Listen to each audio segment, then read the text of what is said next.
alarobia fa 20 volana febroary mbola mamakivaky ny volana miaraka amin'ny lohahevitra hoe mamonjy ny tenin'Andriamanitra isika. Ny salamo fa 17 no iarahantsika mankalaza ny tompo. Salamo fa 17 mitsangana manome voninahitra an'Andriamanitra isika. Ho ny mpanao salamo, mideraha Jehova ary firenena rehetra, mideraha azy ry olona rehetra, fa lehibe ny famindrampony amintsika ary mandrakizay ny fahamarinan'i Jehova. Aleluia, amen. Tompo dia izany no tononkira entinay mamaly ny fitaoman'ny mpanao salamo manao hoe mideraha azy ry firenena rehetra. Indreto izay tonga eo anatrehanao, mitondra teny fiderana, fankalazana, fanomezam-boninahitra, sady manaja anao ilay tompony tompo, mpanjaka ny mpanjaka. Indreto izay tonga eo anatrehanao, misaotra anao noho ny famindramponao mandrakizay, tsy miova ao amin'i Jesosy Kristy, ary dia manatona anao mangata-pamelana ny mba anavaozanao ny fihavananao aminay, hamerenanao anay ho zanaka ao Andriamanitra. Mankasitraka tompo fa hotovinao eto anio, ny teninao manao hoe raha misy roana telo mivory amin'ny anarako dia ao afovoany aho, ary any amin'ny toerana rehetra izay hanamasinana anao amin'ity maraina ity dia aoka koa hoeniky ny fahasoavanao izany. Miandrandra ny teny fiainana sy famonjena avy aminao izay, koa mitenena fa hiaino anao. Amin'ny anaran'i Jesosy, amen. Isaia 5:50, ny andininy 9 hatramin'ny 7.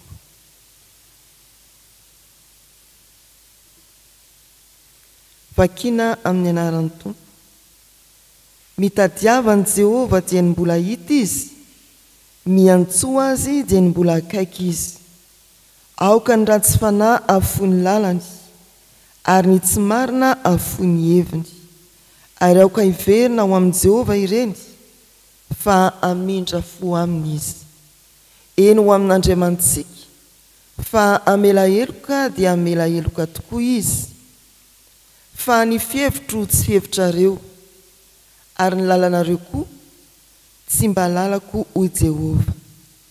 Fa tahaka ny avon'ny lanitra noho ny tany, no avon'ny lalako noho ny lalanareo, sy ny fihevitro noho ny fihevitrareo.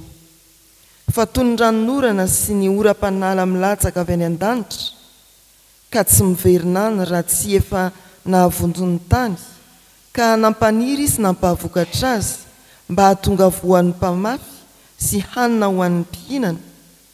Dia ho tahaka izany ny teniko izay alokin'ny vavako, tsy hiverina amiko foana izy, raha tsy efa nahatanteraka izay sitrako, ary ambinina amin'izay nampandianako azy. Fa amin'ny fifaliana no hivoahanareo, ary amin'ny fiadanana no hitondrananareo. Ny tendrombohitra sy ny havoana avelona oby eo alohanareo, ary ny hazo rehetra ny antsaha hita an-tanana. Ny hazo kipreso aniry ho solon'ny tsilo, ary ny rotra ho solon'ny sampivato. Ary ho anarana ho an'i Jehova izany, dia ho famantarana mandrakizay izay tsy esorina. Amen. Ray masino, manamasinana ny fahamarinana, ny teninao no fahamarinana. Amen. Ny karatra mofinaina dia mamerina amintsika nyty boky ny Isaia 5:50, andininy 9 hatramin'ny 7 ity. Tafiditra ao amin'ny faminaniany Isaia mpaminany, milaza fampiononana sy fampanantenana ireo zanak'Israely babo tany Babilôna, izao 5:50 izao. Manomboka amin'ny fiantsona ny zanak'Israely anatona ka andray ny fahasoavan'Andriamanitra. Ianareo izay mangetaheta. Ary eo amin'ny andininy 9 dia fanamafisana izany ihany manao hoe mitadiavan'i Jehova dia ny mbola hita izy. Baby tany Babilôna ny vahoaka an'Andriamanitra, ary ny fiainan'ny fahababomano dia fahantrana mety fahaverezakevitra ary indrindraindrindra tsy fananana fanantenana sy fahakiviana. Amin'izany no manome izao teny faminaniana izao ny Tompo amin'ny alalan'ny Isaia mpaminany. Ambarany fa isy ny famonjena, feno fifaliana, feno fiadanana ary feno fatra. Kirosy izay mpanjaka persianina nandresy ny babilonianina no notendren'Andriamanitra mba hanafaka ny zanak'Israely tamin'izany teny faminaniana izany, nampitondraina ny Isaia ao amin'ny toko 5:7. Ny andinin'ny 12 amin'izao soratra masin'izao ry havana no raisitsika mba ho vakianareo amin'ny anaran'ny Tompo manao hoe: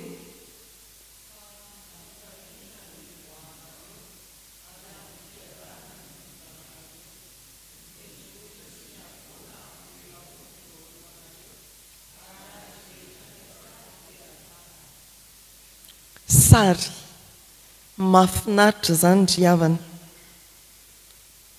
Famonjena feno fifaliana, famonjena feno fiadanana, famonjena feno fatra.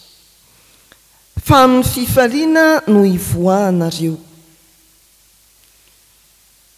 Raha namoaka ny zanak'Israely tamin'ny fanandevozany Egyptianina Andriamanitra, dia tamin'ny fahoriana ny voahany, ameana, hanoaingana, afatoro ny kapa amin'ny alina, tao anatin'ny hotakotaka sy ny tebiteby no nivoahany zanak'Israely avy any Egypta hamakivaky ny tany efitra. Ndenge ho jerentsika izany Deutéronomie 9:9-7 mamitina n'izany sary ny famoahana ny zanak'Israely avy any Egypta zany.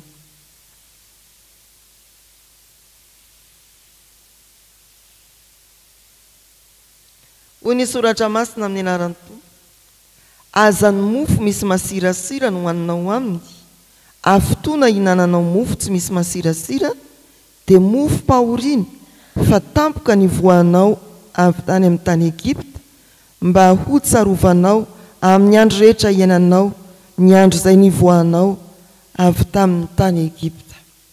Tampoka tao anatin'ny tebiteby sy ny fotoana enjikenjehana.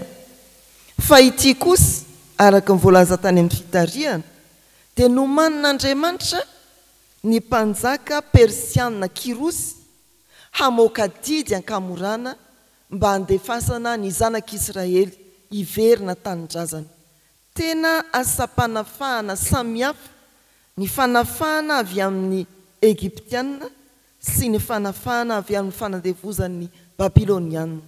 Ny iray sarotra tampoka tao anatin'ny ameana, ny avy any Babilôna kosa miverina tanindrazana any Jerosalema, dia nilamina tsara didy mpanjakana no tanterahana nosoniavina ampifaliana.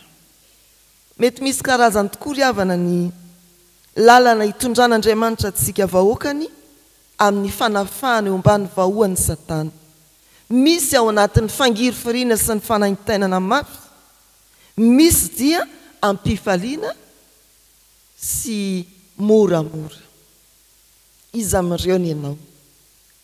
Mafy be tamin'ny olona mihitsy zany hoe tsy maintsy andrantsana anala ny fanaony izao tontolo izao satria andray famonjena. Misy koa niditra moramora tamin'izany famonjena izany, ampifaliana azy. Hatria izay ny lalany hitondran'Andriamanitra azy. Ho anao anio, dia tian'io no hoe lalana manahoana tokoa ny voanao tamin'ny fanandevozan'ny Satana ho amin'ny fahafahany zanak'Andriamanitra. Ilay tahaka ny tany Egypta ve eo ambany vahoan'ny Farao sala avy any Babilôna voasony any Kirozy. Ny faharoa dia fanomezana feno fiadanana. Ny hoe amin'ny fiadanana hitondranareo dia milaza fa ny lalam-pamonjena dia lalana efa voaomana ary misy mpitondra efa vonona. Ny lalana dia efa voaomana ary ny mpitondra amin'ny lalam-pamonjena dia efa voaomana. Zay ilay lalam-pamonjena, zay ilay famonjena feno fiadanana. Ny lalana efa voaomana ary ny mpitondra efa vonona. Dia mampatsiahy ny Salamo 7:20 manao hoe Jehova no mpiandry ahy, tsy hanan-java mahory aho. Hitantsika ao hatramin'ny farany ny fitantana n'ilay Andriamanitra ny mpanompony any amin'ny fialan-tsasatra, eny amin'ny latabatra fihinanana, ary farany ao an-tranon'i Jehova. Lalana efa voaomana ary ny mpitondra efa vonona. Famonjena feno fiadanana. Tsy hoe fandriam-pahalemana ihany tsy misy ady, fa firindrana sy filaminana koa. Maketo dia maketo dia maketo zay ilay lalana efa voaoman'Andriamanitra ho an'ny olombonjena ary ny mpitondra efa vonona koa. Salamo 7:20. Oviana nanomboka lalana efa voaomana ianao. Oviana ianao nanomboka niditra teo amin'ny lalam-pamonjena dia Jesosy Kristy, ary tsapanao hoe efa tena nitondra anao isaky ny indray mandingana i Jesosy Kristy mpiandry tsara. Anio dia fenoy fanantenana indray fa ny lalanao anio lalanao rehefa avy eo efa voaomana ary efa misy mpitondra, Jesosy Kristy zany. Zay ilay famonjena feno fiadanana, tsy hoe mandry fahalemana fotsiny fa tena mirindra. Mba ho fiainana mirindra ary mandry fahalemana ny fiainanao manomboka izao indray. Ny fahatelo, famonjena feno fatra. Ambary eo amin'ny tapany faharoa amin'izao soratra masin'izao no hoe ny tendrombohitra sy ny havoana averina oby eo alohanareo, ary ny hazo rehetra any an-tsaha ite-tanana. Sady amin'ny fatra, amin'ny velarana, amin'ny karazany sy antsipiriany izany famonjena izany. Amin'ny fatra, amin'ny velarana, tendrombohitra avo, ny havoana dia ilay velarana ety ambany. Tena milaza hadiry zany ny riavana. Ny hadiry ny famonjen'Andriamanitra. Avo ny tendrombohitra ary ny sakany sy ny lavany dia izao tany hitantsika izao. Tena manerana ny tany ny famonjen'Andriamanitra. Raha lazaina indray no hoe ny hazo rehetra dia ny karazany rehetra, ny antsipiriany hatramin'ny madinika indrindra ka hatramin'ny vaventy indrindra. Tsy misy nanalana. Mifaly amin'ny famonjen'Andriamanitra. Mahakasika ny fatra lehibe tsy hitanao pesipeseny araka ny andininy fahavalo sy ny fahasivy, ny fihevitro sy fihevitrareo, ny lalanareo kosa tsy mba lalako. Tahaka ny avon'ny lanitra no ny tany, no avon'ny lalako no ny lalanareo, sy ny fihevitro no ny fihevitrareo. Ianao mieritreritra kilometatra 2, ny tompo kilometatra tsy voarefy. Ianao mieritreritra ny famonjena hatramin'ny raha ariva, inona no hohanina, inona no sotroina, ny tompo ny mandrakizay ao amin'ny fanjakany. Riavana malala rehetra amin'ny tompo dia manomboka amintsika tsirairay zany. Izao tapany farany amin'ny 12:20 izao dia milaza fa ny famonjen'Andriamanitra feno fatra dia tsy mahakasika ny olona fotsiny fa tonga any amin'ny tontolo iainany manontolo. Aminao efa te hanomboka izany aminao ny tompo amin'ity an'ity, ka hatanteraka ny teny manao hoe raha misy olona ao amin'i Kristy dia olom-baovao izy, efa lasa ny zavatra taloha. Ho amintsika fiangonana mety mbola miaina ety amin'izao tontolo izao toy ny any ampahababona dia ho tanterahany tompo amintsika tsy hiverina foana ny aminy teny ao amin'ny apokalipsy 2:20-1 mamaritra indrindra ny amin'ny lanitra vaovao sy tany vaovao fampionana sy fanantenana lehibe ho antsika zany anio ary havana dia tsaro fa manolotra famonjena feno fifaliana ny tompo famonjena feno fiadanana famonjena feno fatra ho anao raha mety ianao raisao amin'i Jesosy Kristy zany ho tanteraka aminao amen ivavaka isika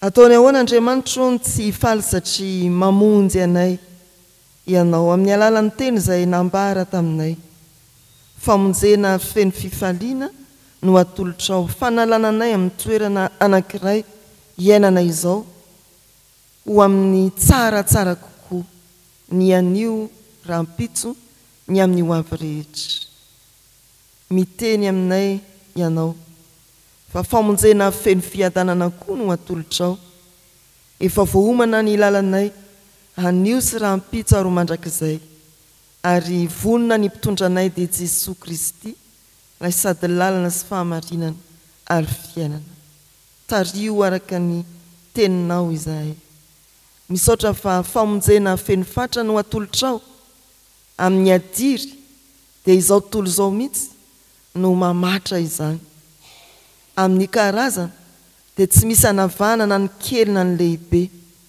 ary aloava ny tehaka sy ny fiompiana ny fiainanay raha manaiky ny famonjenao izahay Jesosy tompo amin'izay mety endriky ny fatorana ny fahababona toy ny tany Babilôna dia soniavo amin'ny rahan'i Kristy indray ny famonjenanay mandray izany amin'ny finoana izahay ary androso amin'ny fahatokiana be amakivaky ny fandaharam-potoananay tontolo andro sy ny fiainako avinay sy eto an-tany ihany rao isan'izay manitra indrindra amin'ny olona rehetra izahay fa hatraminy mandrakizay dia matoky ary izahay ry tompo fa tsy ny tsirairay avy aminay reto ihany no sitraka ho vonjena fa ny firenenay manontolo koa izao tontolo izao tsy misy anesorana ovimbinao ane ny fiangonana amin'ireo tetikasa samihafa miainga any amin'ny isam-pitandremana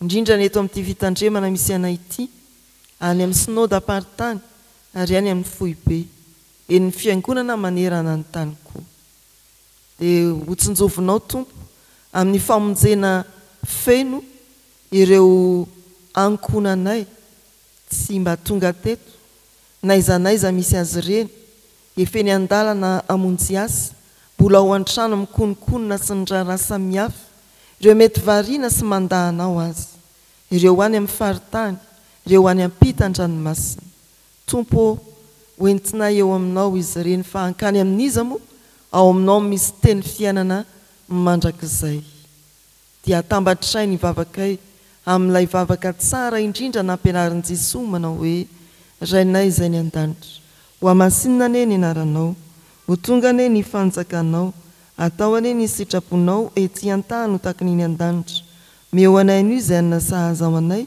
ary mamela ny herokay taky ny namelanay izay meloka taminay aza mitondra anay amin'ny fakapanahy manafahanay amin'ny ratsy anao ny fanjakana sy ny hery ary ny voninahitra mandrakizay amen raisoa amin'ny fankasitrahana ny tsodrany tononona amin'ny anaran'ny tompo ary Andriamanitry ny fanantenanany amena anareo amin'ny fifaliana sy ny fiadanana rehetra amin'ny finoanareo mba hitombonareo amin'ny fanantenana no ny hery ny fanahy masina mandiana mamonjy atsika ny tenin'Andriamanitra amen